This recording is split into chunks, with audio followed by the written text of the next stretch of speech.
Sejam bem-vindos a mais um papo aqui no nosso podcast Propostas e Respostas de Deus. E nós vimos no último, aprendemos que Abraão era um sujeito que confiava na história, topava as propostas de Deus, de dedicar sua vida lá para o bem dos outros. Era o tipo de pessoa que Deus queria usar. E hoje nós vamos, então, encarar os capítulos 12 a 14 de Gênesis. Diz assim, Gênesis 12, 1.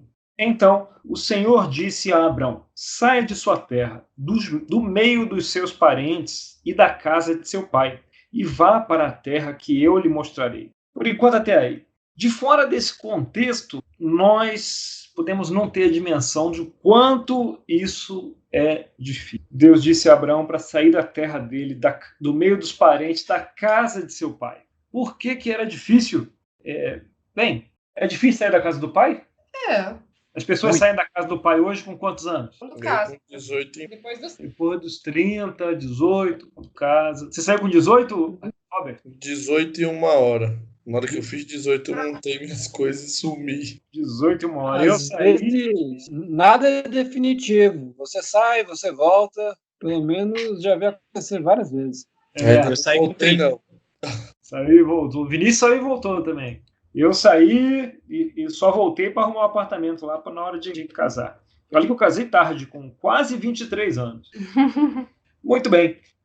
Naquele tempo, sair da casa do pai era quase impensável. Impensável. Afinal de contas, a casa do pai, ainda mais quando o pai era o patriarca da família, aqui a vida girava em torno daquele grupo, daquela família, daquele clã. Em hebraico era o Beitov.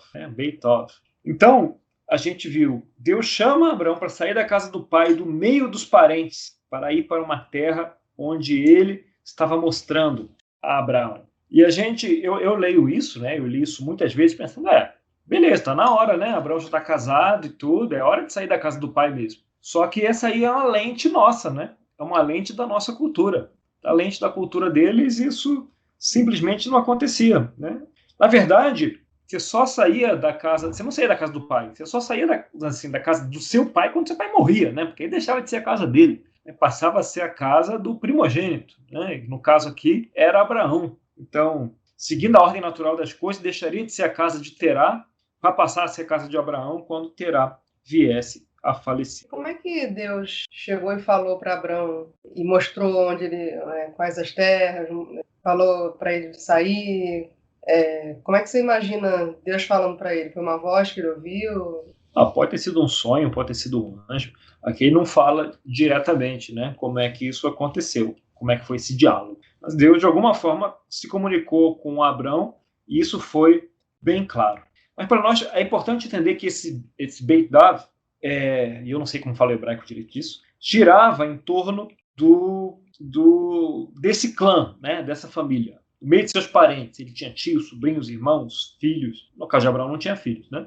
Aquilo era ao mesmo tempo a comunidade, era a igreja, era o playground, era o clube, era a escola, eram os vizinhos, era a rua e era o trabalho. Era o chamado que aquele clã tinha. Então girava, e aquela atividade da casa girava em torno do ofício principal, né? Podia ser agricultura, podia ser ovelha, às vezes tinha mais de uma atividade, mas normalmente tinha uma atividade, um fundo de comércio. Então, e além disso, existia ali uma narrativa espiritual que era contada dentro daquela casa. Então, se eles tinham os ídolos da família, e a gente vê de vez em quando a Bíblia fala disso, né? Os ídolos da família, aquilo tinha uma narrativa espiritual que aquele clã, aquela comunidade costumava seguir. E isso não foi só na comunidade antiga, né? Na época de Jesus ainda era assim também.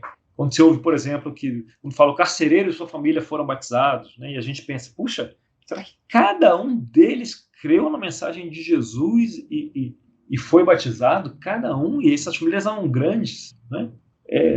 Na verdade, não tinha muito espaço para isso. Na hora que o patriarca, né, que o chefe da família mudava a linha espiritual, isso era bem raro de acontecer, mas quando isso acontecia, todo mundo ia junto. Simplesmente era assim, não tinha essa pegada tão individual ou individualista, se você quiser botar uma luz mais crítica aqui, né? Que você tem a sua verdade, a sua forma de ver o mundo, a sua forma de ver a Deus. Aquilo você seguia a narrativa espiritual do clã, que normalmente, né, era a narrativa espiritual do patriarca ou da esposa, né, caso ele não se deixasse, né? Mas ele tinha que permitir isso. Então, todo mundo ficava embaixo desse guarda-chuva, né? Um guarda-chuva econômico, relacional e espiritual.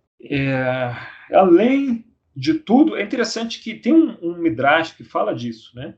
Fala, segundo aqui o podcast de onde eu tirei boa parte das informações aqui, o Bema Podcast, esse Midrash, Abrão destrói os ídolos da família, lá de Terá, né? Destrói, pega um machado e sai destruindo todos os ídolos e deixa um só.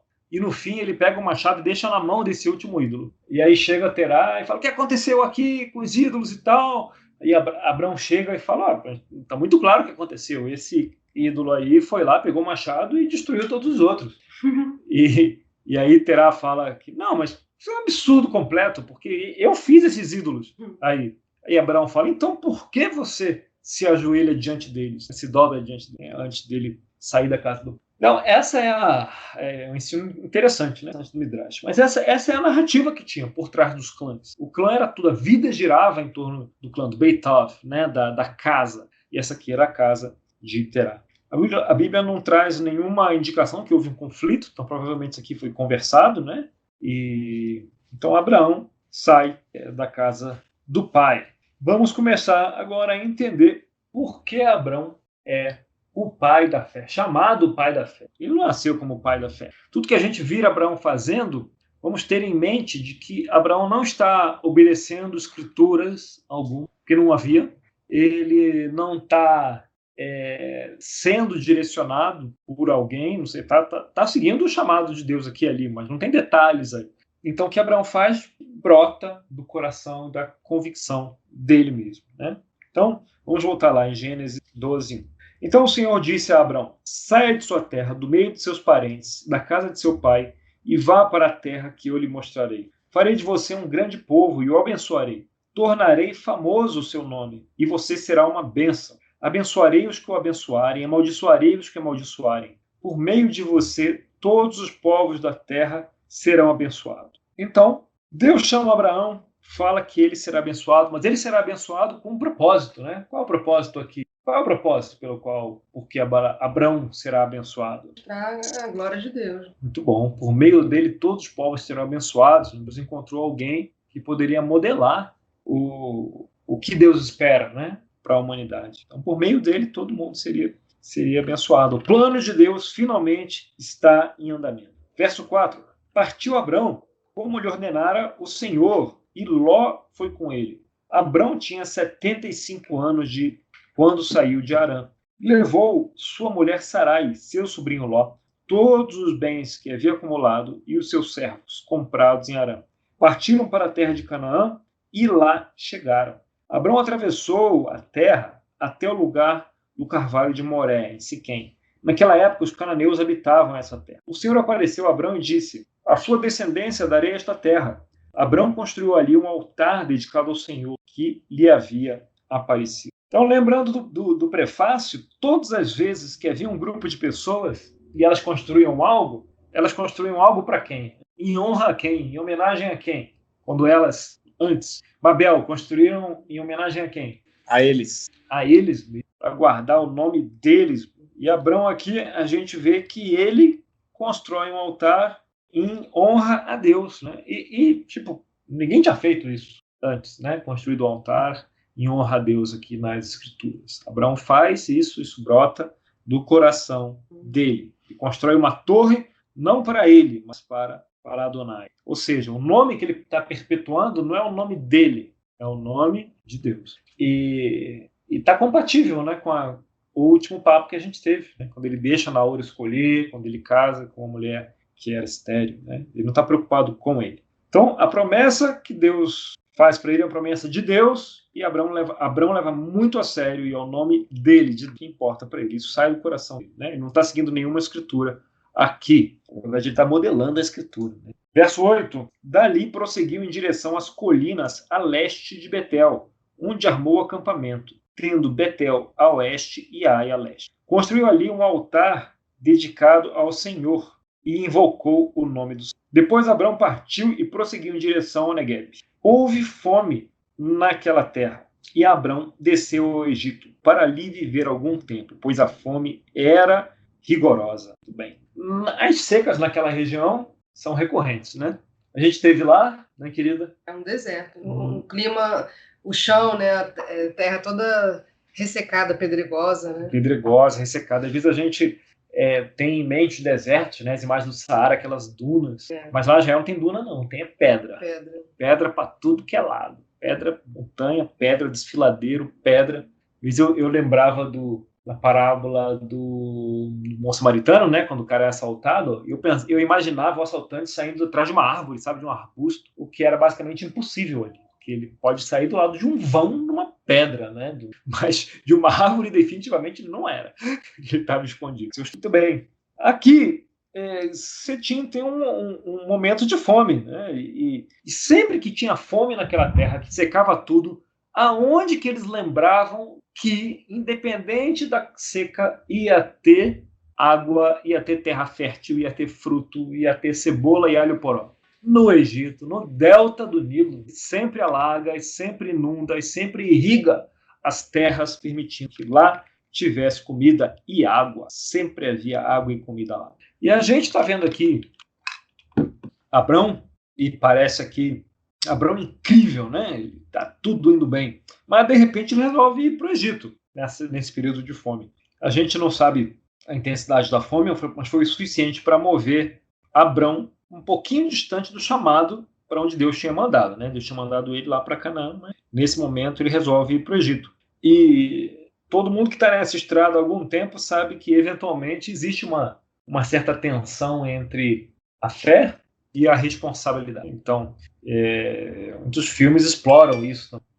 Muitos filmes exploram isso também, essa tensão. Pô, mas isso é certo, isso é ético, isso é justo, mas eu preciso cuidar da minha família, do meu clã e tal. Será que eu vou fazer isso ou aquilo? Confiar na história ou não, né? E nessa tensão aqui, Abrão acaba decidindo ir para o Egito. E isso teria consequência. Vamos lá. Verso 11. Quando estava chegando ao Egito, disse a Sarai, sua mulher: bem sei que você é bonita. Quando os egípcios a virem, dirão: esta é a mulher dele, e me matarão, mas deixarão você viva. Diga que é minha irmã, para que me tratem bem por amor a você, e minha vida seja poupada por sua causa. Quer dizer, Abrão aqui está preocupado, né? A gente pensa, caramba, então ele falou que Sara era a irmã dele, mas ele estava com medo de morrer, então ele inventou essa aqui para tirar ali o couro dele da reta e colocou Sara numa fria. Total. Os dois, né? Mas aqui tem mais do que isso. Lembra? Abrão era o patriarca, né? E quando ele fala que Sara era a irmã dele, quer dizer, é uma mulher muito bonita, aos 64 anos de idade, devia ser algo impressionante aqui. Era uma mulher muito bonita que estava debaixo da autoridade de Abrão, não é? E sendo irmã dele, o que ele passava era: Sara é solteira, Sara está disponível para a corte. E como era a corte? A corte ia muito além de ter contato com a moça, né? Você fazia corte principalmente ao patriarca. E como você fazia corte ao patriarca? Como você mostrava que você poderia cuidar e se responsabilizar por aquela mulher que estava debaixo do cuidado dele? Dava presentes. Então, quando Abrão fala todos me tratarão bem por sua causa, né? Olha lá, digo que é minha irmã, para que me tratem bem por amor a você. E, além disso, a minha vida seja poupada. Então, ele está com um jogo duplo aqui, né? Ele quer assim, um no cravo, na vida ser poupada e ser tratado bem. Vamos lembrar que Abrão está saindo do Negueb ali, por quê? Ele estava bem financeiramente? Como é que estava o Negueb? O que ele estava passando lá? Fome.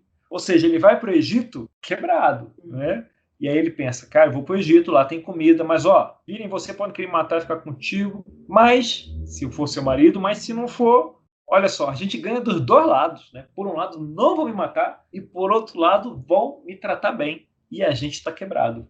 A gente precisa ser bem tratado, não é?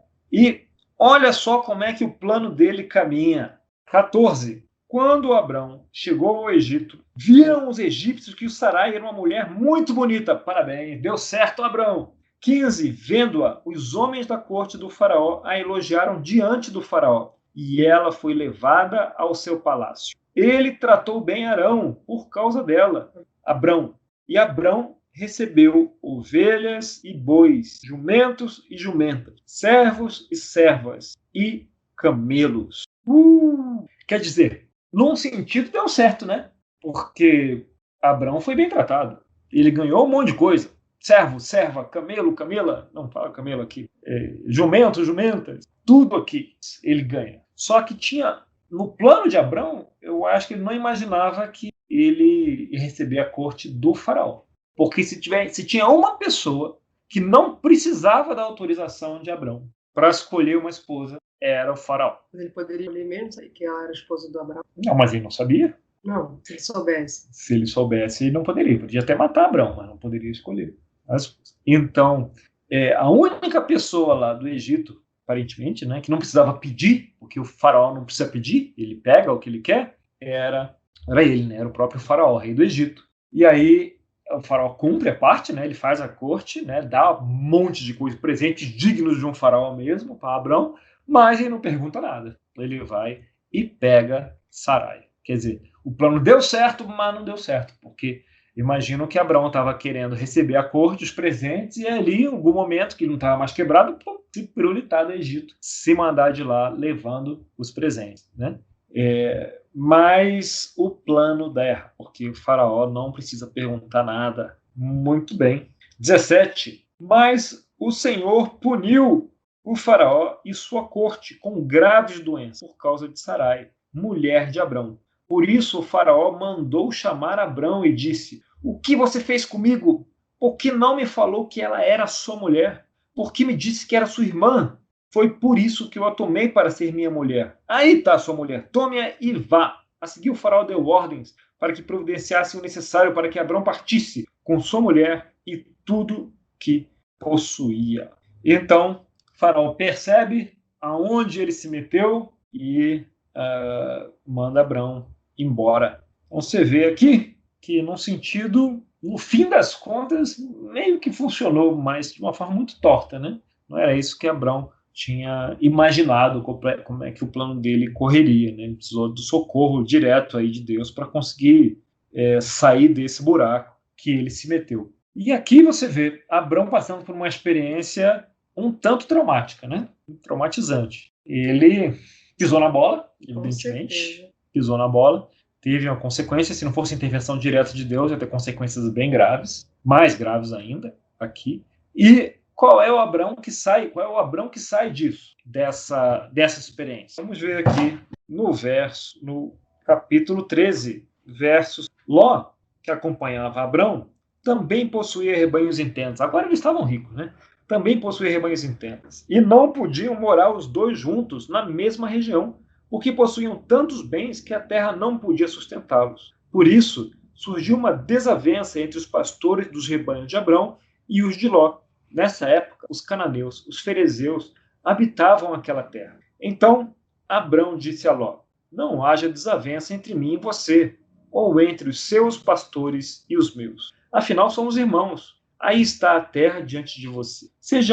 Vamos separar-nos. Se você for para a esquerda, irei para a direita. Se for para a direita, irei para a esquerda. Olhou então Ló e viu todo o vale do Jordão, todo ele bem irrigado, até Zoar. Era como o jardim do Senhor, como a terra do Egito. Isto se deu antes de o Senhor destruir Sodoma e Gomorra. Ló escolheu todo o vale do Jordão e partiu em direção a leste. Assim os dois se separaram. Abrão ficou na terra de Canaã, mas Ló mudou o seu acampamento para um lugar próximo a Sodoma, entre as cidades do vale.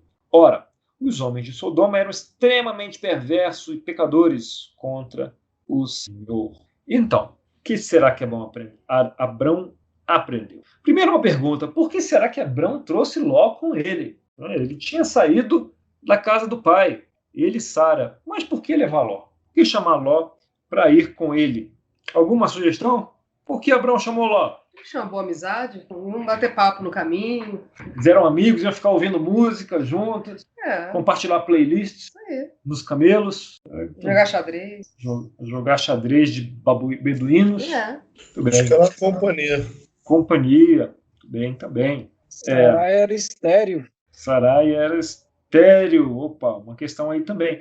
Gente, a gente acha que é muito natural, né? Se eles tivessem um relacionamento, grandes amigos, e Ló resolveu seguir. Mas lembra, não era assim que as coisas aconteciam. O normal era ficar na casa do pai, né? Do patriarca. Quem era o patriarca? Terá. Terá era vivo. Então não precisava de Abrão cuidar de Ló. Né? Terá podia cuidar. Naor podia, o tio dele podia cuidar de Ló. Naor estava indo muito bem, aliás, né? Quando a gente vê Abrão buscando uma noiva para Isaac, a Naor tá bem de vida. Os filhos dele estão bem no futuro. Então não haveria tanta essa necessidade. Como o Vinícius colocou aqui, Sara era estéril. Deus fala que chama Abrão falando que os seus descendentes serão uma grande nação. Mas na cabeça de Abrão, ele nunca viu uma mulher estéril ter filhos. Ele sabe que Deus, a Adonai, que Elohim tinha um poder, né? Mas ele não sabe o limite, até onde vai, até onde não vai, o que é isso. Na cabeça dele, ele está obedecendo da melhor forma que ele pode, que é levar alguém da família dele que pode ter filhos, que tinha uma esposa, que tinha descendentes. Talvez ele quisesse por meio de Ló, ele achasse que Deus ia fazer dele uma grande nação por meio de Ló, que era um sobrinho dele. Talvez não, mas vamos ver se faz sentido isso mais. Tá? Então, Abrão aqui, ele podia achar isso, levou Ló com ele, não faria muito sentido ele levar Ló, mas levou. Vamos pensar que essa é a razão. Só que chega um ponto que os pastores dele estão brigando com os pastores de Ló. E Abrão, que é um cara correto, sabe que isso não está certo. Os pastores ficarem brigando. E aí, como sempre, sendo Abrão, o que ele faz? Manda quem escolher primeiro? Ló. Nunca é Abrão que escolhe primeiro, né? Manda Ló.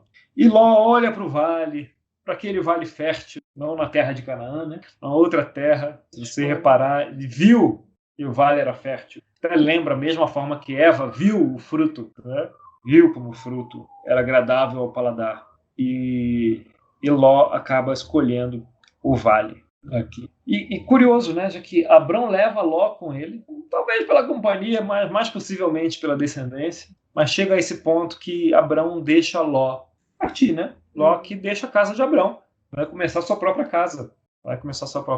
Ou seja, já estava fora aqui do guarda-chuva de Abrão. Então, ele não sabe como Deus vai fazer o que prometeu, mas Abrão vai confiar na história, vai confiar na proposta de Deus, vai fazer o que é certo e deixar Deus dar o jeito que ele achar melhor, né? E assim ele deixa Ló se mandar. No capítulo 14, a gente não vai ler aqui, mas o que acontece é que a cidade de Sodoma, a cidade do Vale, são atacadas, um conjunto de reis, e todo mundo é capturado para possivelmente ser vendido como escravo, como servo. E Ló vai também ser capturado, e capturado também é vendido como servo.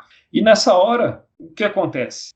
Abrão reúne a sua casa, e na casa dele reúne 318 homens, né, armados, é uma casa bem grande, não é à toa que estavam brigando, né, os pastores dele de Ló, e vai atrás, né, embosca lá os reis, recupera todo mundo. E quando o rei de Sodoma chega e fala com ele, não, me devolva só as pessoas, pode ficar com os bens. E Abraão fala, não, eu fiz uma promessa que eu não ia ficar com bem nenhum, deixa os outros que me ajudaram a ficarem com os bens. Só que quando o rei de Sodoma pede as pessoas, Ló está entre as pessoas. Você imagina Abraão indo lá, recuperando todo mundo, que beleza, Ló voltou para casa. Mas o rei de Sodoma pede as pessoas. E Abraão, pela segunda vez, deixa Ló partir, né? E deixa porque, a próxima vez que a gente vê Ló, onde que ele está? Lá no portão de Sodoma, né? Ali, né? Como uma das autoridades ali. Quer dizer, ele volta, né? Abraão devolve Ló. E você pode pensar, não.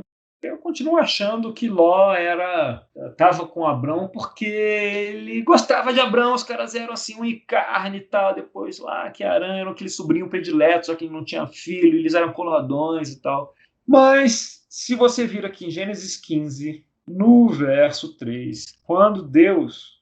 vou ler Gênesis 15, 1. Depois dessas coisas, quer dizer, Deus deixa Ló ir... Abrão deixa Ló partir pela segunda vez, Então, depois dessas coisas, o Senhor falou a Abrão numa visão. Viu como ele fala? Não tenha medo, Abrão. Eu sou seu escudo. Grande será a sua recompensa. Abrão ouve isso e fala, quer saber, eu vou falar o que eu estou pensando. Então, 2. Mas Abrão perguntou, soberano Senhor, que me darás se continuem filhos? E o herdeiro que eu possuo é Eliezer de Damasco. E acrescentou, tu não me deste o filho algum, um servo da minha casa será meu herdeiro. Quer dizer, como ele deixa Ló partir, não é mais da casa dele, então Ló não é mais o herdeiro dele. Deixa Ló partir 2 vezes, o que ele lamenta? Qual é o lamento dele? Um servo da minha casa, porque ele não tem nenhum parente ali que pode herdar a casa e os bens dele. Né? Ele está com um espírito, com todo respeito, né?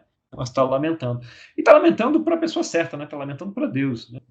E não em volta, né? Para os servos nem para ninguém.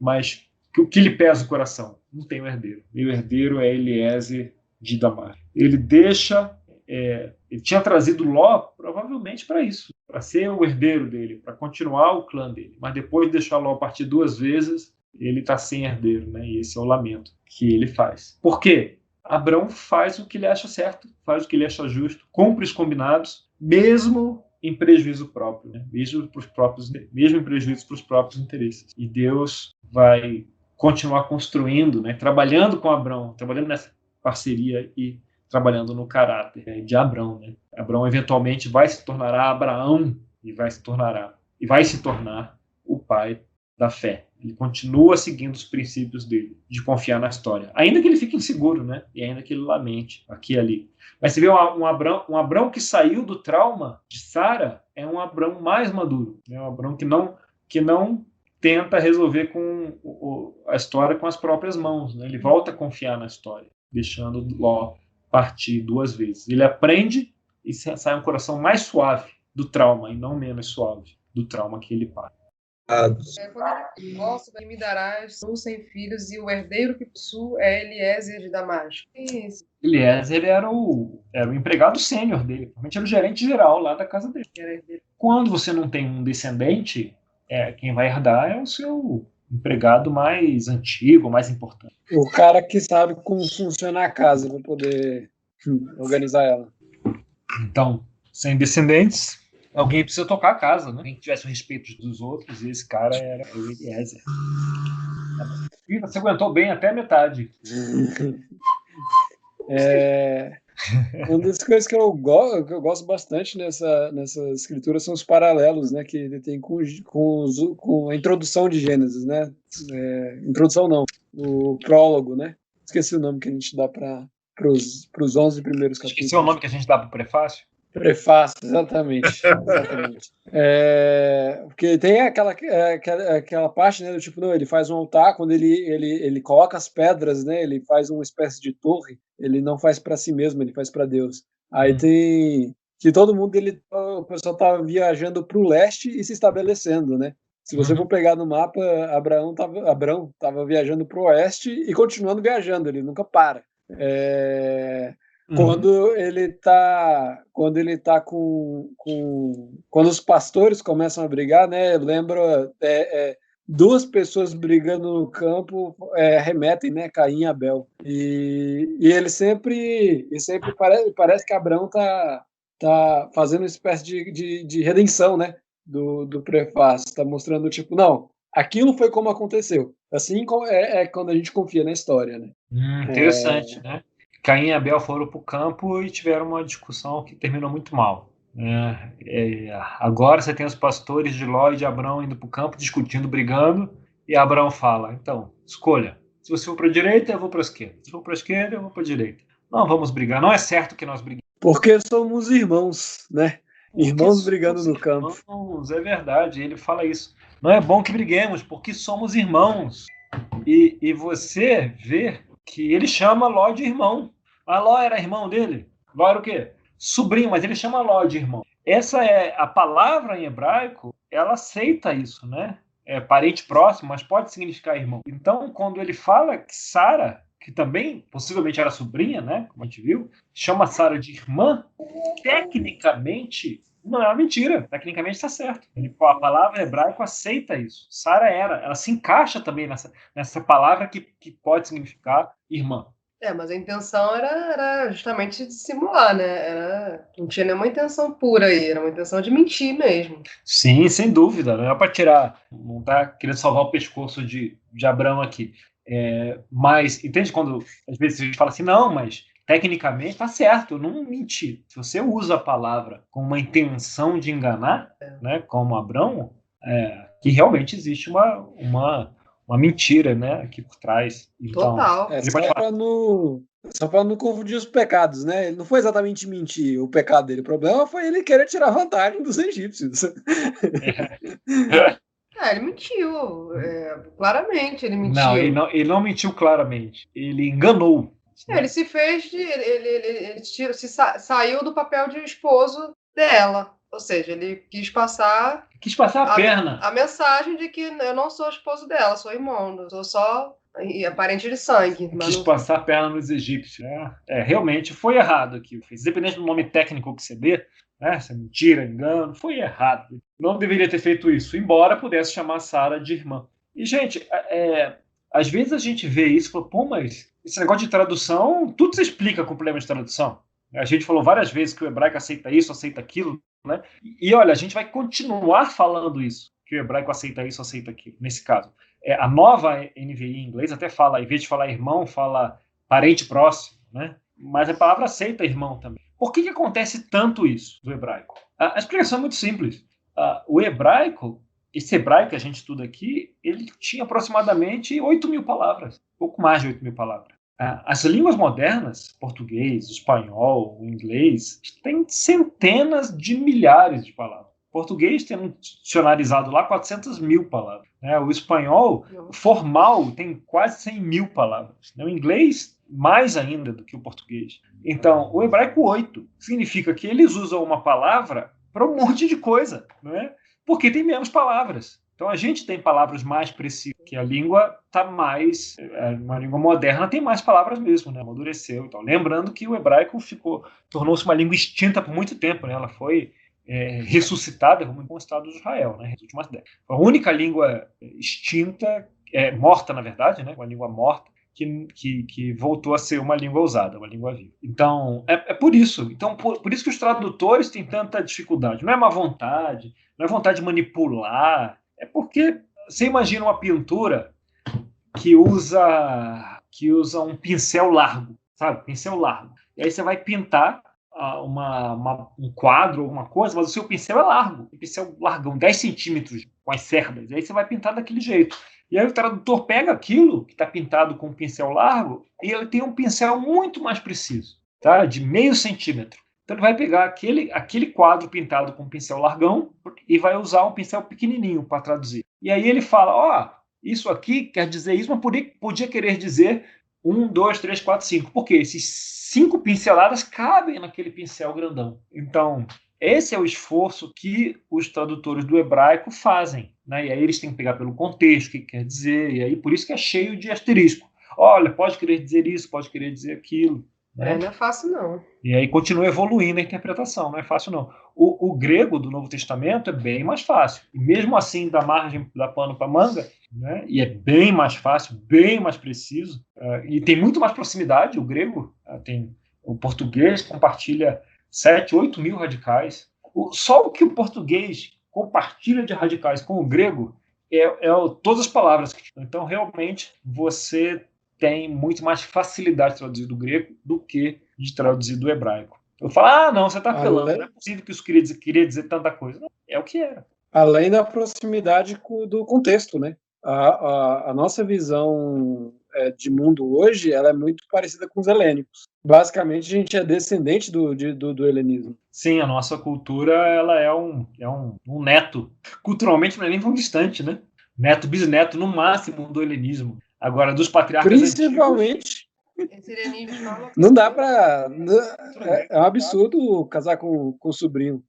Seria um absurdo, né? Tipo, Olimpíadas. A gente tem Olimpíadas. A gente acha supernatural. Né? É uma descendência direta, né? da herança grega. O teatro, né? As arenas, os coliseus. Né? O Império Romano ele adotava a cultura grega, né? O Império militarmente era romano, mas era culturalmente grego, a influência grega. E o Império Romano é o que é a nossa base. Se você misturar o Império Romano, que é a cultura grega, com a influência cristã da Idade Média, né? Você tem quase todo o caldo cultural onde nós viemos, né? Aquela cultura da igreja, né? A igreja como soberana quase, né? Absoluta aí, em termos de força da Idade Média. Então, é isso, muito mais próximo culturalmente à cultura grega realmente. Então essa é a dificuldade. Por isso a gente vai trombar com isso outras vezes ainda, com essa dificuldade de tradução. Vamos ter então boa vontade e misericórdia com os tradutores, que fazem o melhor possível. Às vezes vem outra tradução da Bíblia, não é possível. Não é possível ter tanta tradução, está sendo manipulado isso. Não é isso. É que dependendo do que, da lente que você coloca para traduzir, dos pincéis que você escolhe, existe uma outra forma de pintar isso. Então, há que respeitar esse trabalho dessa turma aí. Mas falando de Abrão, que ainda não virou Abraão, falando de Abrão aqui, faz sentido aí, pessoal? O que vocês acham? Total. Ló, feliz da vida lá em Sodoma. Eu acho que o Abraão foi com ele por causa da descendência, mas acho que Ló foi para se aproveitar dele. Que o cara escolheu o melhor lugar para ele, e o Abraão estava com o coração tranquilo, né? Falou, ó, se você for para a direita, eu vou para a esquerda, todo tranquilo, né? Mas eu acho também que quando o Abrão saiu, ele tinha 75 anos, já estava meio idosinho, né? Então levar alguém mais jovem para uma aventura dessa, uma viagem de muito tempo, pelos caminhos, né? Ele não foi de avião, né? Então, certamente o Ló seria uma ajuda para conseguir comida, para conseguir isso, para conseguir aquilo, para qualquer coisa. Sim. Ele tinha os empregados, não foi sozinho, os empregados dele. Já fala, servos e servas foram. Naquele tempo não tinha avião, tinha só tapete voador. E aí Ló ficava com a herança. Os dois ganhavam. Tá vendo aí? Eu gosto bastante da ideia de como a Bíblia mostra um Abraão agindo pelo medo e agindo por confiança. Né? Ali no Egito ele fala, velho, se a gente entrar no Egito sabendo que você é minha esposa, eles vão me matar porque você é bonito. Então vamos fazer aqui esse esquema e tudo mais. E de repente, quando a gente chega, né, ali no capítulo 13, o sonho dele, né, que é ter um herdeiro, a gente consegue ver isso claramente no capítulo 15, ele todo cabisbaixo, né, todo borocochô, reclamando com Deus, sobre o herdeiro dele, né, uma das coisas que ele mais queria. Ele abre mão pela confiança, né, ele não tem medo de abrir mão do herdeiro.